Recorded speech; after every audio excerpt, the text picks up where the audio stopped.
Abakinjaaji abakolera mu City Abacha wano mu kibuga Kampala batamidde omubaka wa gavumenti mu Kampala Mpimbaza Hashaka nga bamulanga kyakulemesa nkulaakulana yaabwe n'asalawo okwekobaana n'abagagga babagobe.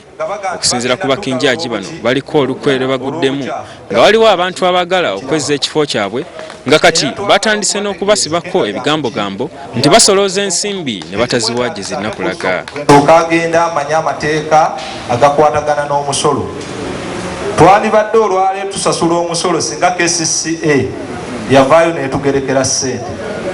Naye tetuyinza kusasula musolo nga KCCA tennatugerekera. Ekifo okisanga amasanyalaze mwegali amazzi mwegali otuukanga ekiseera n'obijjawo. Ekifo kyaffe yakisanga kigazi.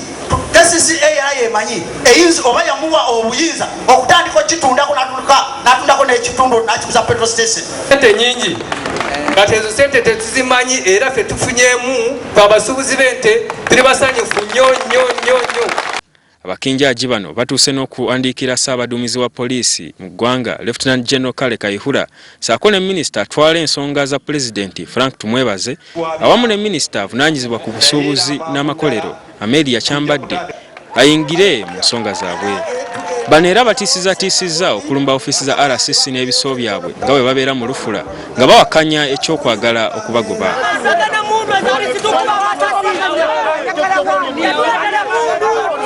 Atuvire ku kifo kyaffe kino ekifo yennyaffe mutata waffe wano wetukulidde abamu.